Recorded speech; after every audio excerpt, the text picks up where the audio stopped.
semuanya, perkenalkan saya Denny Aredi dengan NPM 2042067. Nah, sebelumnya terima kasih langkah dari saya, nama usahanya Andi Budaya, Namo Budaya. Kembali lagi bersama saya dalam topik pembelajaran agama Buddha. Kali ini dengan tema yang berbeda, yaitu kali ini dengan tentang riwayat Pangeran Siddhartha. Nah, mari kita simak video berikut ini. Di video kali ini saya akan memberikan video mengenai cerita saya tentang riwayat Pangeran Siddhartha kepada keluarga saya, dan nanti keluarga saya akan memberikan tanggapan bagaimana menurut mereka mengenai cerita riwayat Pangeran Siddhartha ini. Nah, jadi riwayat ini pertama kali adanya sebelum Pangeran Siddhartha atau Buddha Sakyamuni mencapai pendengaran sempurna, yaitu dengan adanya ramalan dari Buddha Dipangkara. Setelah ramalan itu ada, maka pada suatu malam dalam tidurnya Ratu Mahamaya bermimpi bahwa ada 4 orang dewa agung yang mengantarkannya ke gunung Himalaya, kemudian membawanya ke pohon sala di lereng Manosira Tala. Nah, setelah dia bermimpi seperti itu, tak lama dari itu ada juga seekor gajah putih di mimpi dari Ratu Mahamaya. Nah, setelah dari mimpinya itu, gak lama Ratu Mahamaya akhirnya memiliki seorang anak yang akan melahirkan. Nah, Ratu Mahamaya melahirkannya di bawah pohon sala di Taman Lumbini pada tahun 623 sebelum Masehi. Nah, pada hari itu timbul pula dalam dunia ini yang pertama ada putri Yasodhara, kedua Ananda, ketiga Kantaka, yang keempat Cana, yang kelima Kaludai, yang keenam seekor gajah istana, yang ketujuh pohon Bodhi, dan yang kedelapan Nidikumbi. Nah, ucapan Bodhisattva Siddhartha pada saat ia lahir itu adalah, akulah pemimpin dalam dunia ini, akulah tertua dalam dunia ini, akulah teragung dalam dunia ini. Inilah kelahiranku yang terakhir. Tak akan ada tumbuh lahir lagi. Jadi, nah, setelah dia lahir, Pangeran Siddhartha langsung bisa berbicara seperti itu, dan ini merupakan kelahirannya yang terakhir di dunia ini. Nah, waktu itu ada sebuah upacara pemberian nama. Akhirnya anak ini diberi nama Pangeran Siddhartha. Nah, tak lama setelah lahir, akhirnya Ratu Mahamaya tak lama setelah itu ia wafat. Nah, setelah ia wafat, Pangeran Siddhartha diasuh oleh salah satu orang itu yang bernama Mahapajapati Gotami. Dia merawat Pangeran Siddhartha seperti merawat putranya sendiri, yaitu bernama Pangeran Nanda. Pangeran Nanda sendiri lahir beberapa hari setelah Pangeran Siddhartha lahir.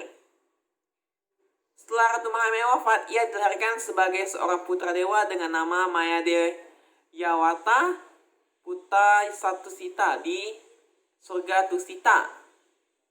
Nah, pada usia 7 tahun, Pangeran Siddhartha sudah mengikuti festival membajak sawah. Nah, tak lama setelah itu kita lihat terus perkembangannya sampai kita ke sebuah welas asih dari seorang Pangeran Siddhartha ini. Suatu kali Pangeran Siddhartha berjalan di taman dengan Dewa Datta. Dengan Dewa Datta ini dia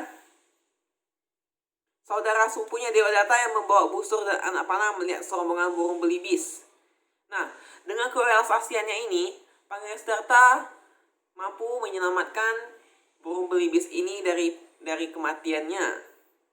Nah, pada saat usia remaja, Pangeran Siddhartha sudah menikah, yaitu pernikahannya dengan Putri Yasodhara. Nah, Pangeran Siddhartha waktu itu setelah dia menikah, dia mempunyai seorang anak bernama Rahula. Tak lama setelah itu, Pangeran Siddhartha juga akhirnya dapat melihat 4 peristiwa, di mana 4 peristiwa ini sebenarnya sudah pernah dikatakan oleh Pertapasita. Apabila Pangeran Siddhartha dapat melihat 4 peristiwa ini, maka kelak ia akan menjadi seorang Buddha. Apa saja 4 peristiwa ini? Yang pertama itu adalah melihat orang tua, melihat orang sakit, melihat orang mati, dan melihat pertapa. Apabila Pangasdarta melihat empat kejadian ini, maka kelak ia akan menjadi Buddha. Selanjutnya ini adalah sebuah cerita di mana Pangasdarta dia mencoba untuk mencapai pendengaran sempurna.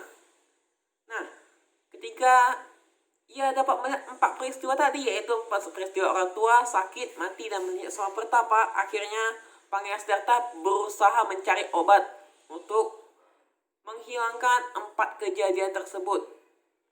Nah, Pangasdarta melihat istri dan putranya sedang tidur sebelum meninggalkan istana. Karena pada malam itu Pangasdarta sudah berpikir untuk meninggalkan istana.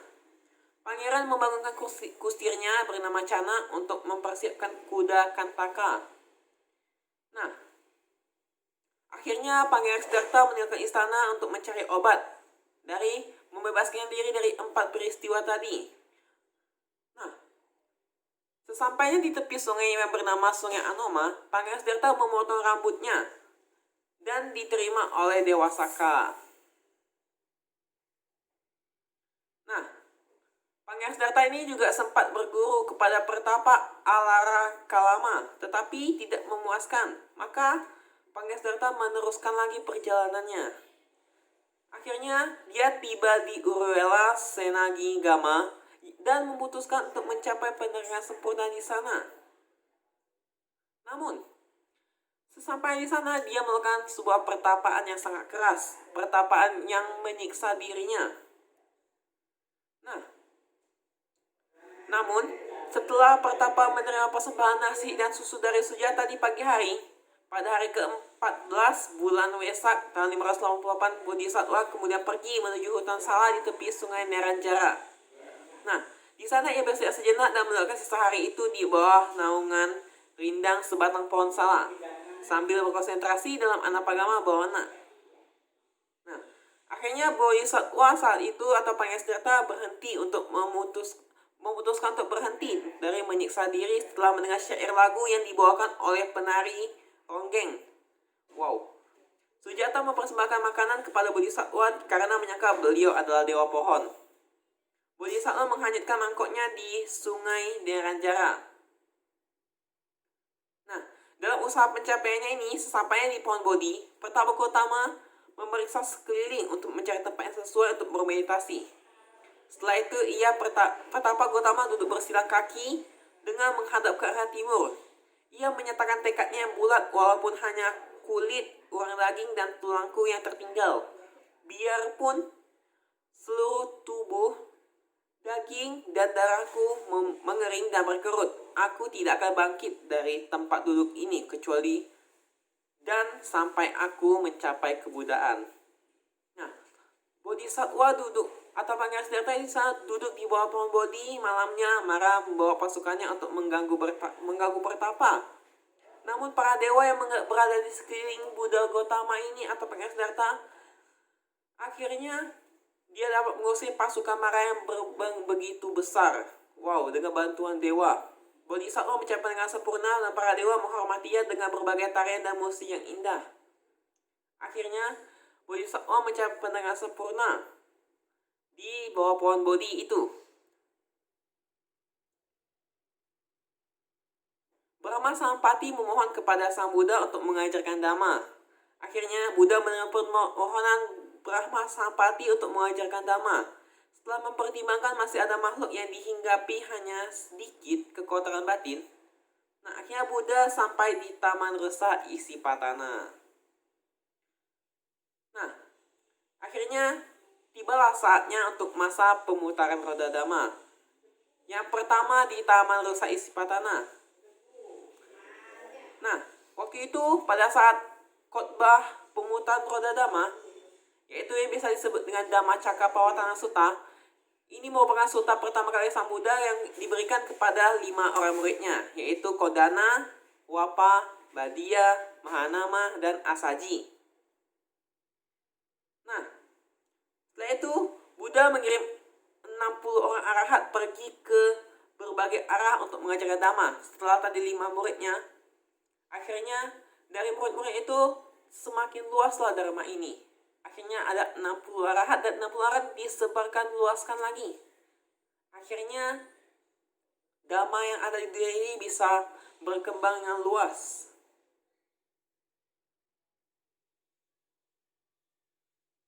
Nah, akhirnya Pangeran Siddhartha kembali ke istana untuk mengajarkan dhamma kepada orang tuanya. Buddha mengajar dhamma di Kapilavastu, tetapi para tetua tidak mau memperhatikan ajarannya karena menganggapnya lebih mudah. Karena lebih mudah, karena tidak dianggap. Nah, Buddha hanya memperlihatkan berbagai macam keajaiban agar para tetua istana itu mau memperhatikannya. Sang Buddha mengunjungi putri Yasodhara juga. Putri Yasodhara menunjuk ke arah Sang Buddha yang sedang keliling kota dan mengatakan kepada Pangeran Rahula bahwa beliau ada ayahnya.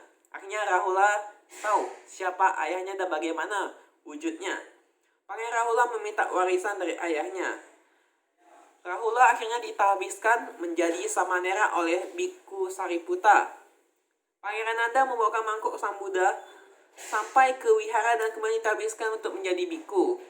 Nanda ini tadi merupakan anak dari Mahapajapati Gotami.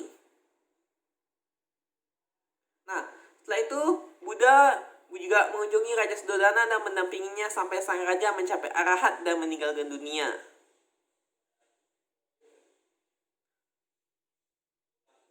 Dan masih banyak ceritanya lagi sampai pada suatu ketika Buddha memberitahu Ananda bahwa 3 bulan lagi beliau akan meninggalkan dunia ini.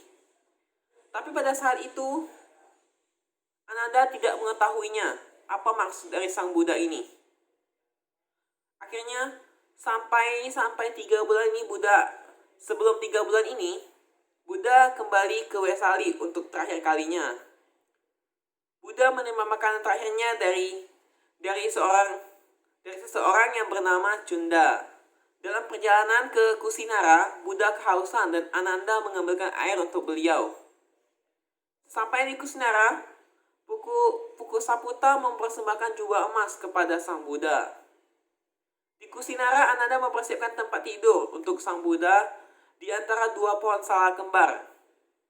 Buddha menerima Sumbada sebagai murid terakhirnya. Jadi Sumbada ini adalah murid terakhir dari Pangeran Siddhartha atau Buddha Gautama. Buddha akhirnya memberikan nasihat terakhir sebelum ia mencapai parinibbana kepada muridnya.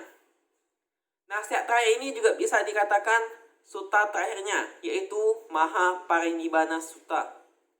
Yang isinya sangat baik untuk kita semua apabila kita bisa mempelajarinya. Nasihat terakhir Sang Buddha ini bisa kita kembangkan. Nah, akhirnya setelah ia membacakan Mahaparinibbana Sutta ini, Buddha akhirnya parinibbana. Yang pada saat itu Ananda sampai menangis karena tidak kuasa menahan sakit yang dideritanya akibat ditinggalkan oleh Pangeran Siddhartha atau Buddha Gautama. Sekian video yang bisa saya berikan. Jadi untuk tanggapannya dari keluarga saya, jadi keluarga saya ini karena tidak mau merekam videonya, jadi saya akan memberikan catatan yang mereka berikan kepada saya untuk membantu menyukseskan video ini. Jadi menurut cece saya video ini sangat bagus. Dari cerita tadi semua sangat bagus. Pangeran Siddhartha sampai rela meninggalkan istana, meninggalkan semua harta kekayaannya demi mencari obat untuk bersama orang tua, mengobati orang tua, orang sakit, orang mati dan lain-lainnya, segala penyakit lainnya. Sangat luar biasa pengorbanan, padahal ia ada seorang anak raja yang bisa mewariskan tahta kerajaan. Juga Pangeran Siddhartha rela menyiksa diri, menyiksa diri dan bertapa sampai keliling-keliling tempat demi mencari apa sebenarnya yang bisa menyelamatkan dunia ini. Nah, tentu saja ini menjadi pelajaran untuk kita semua. Semoga dengan perjuangan Pangeran Siddhartha ini dan juga nasihat-nasihat yang selalu beliau berikan dapat bermanfaat untuk kita semua. Nah, jadi sekian video yang bisa saya berikan. Mohon maaf apabila ada kesalahan. Akhir kata, terima kasih dari saya. Namo Sang Hyang Adibudaya, Namo Buddhaya. Sampai jumpa lagi video saya berikutnya. Dah.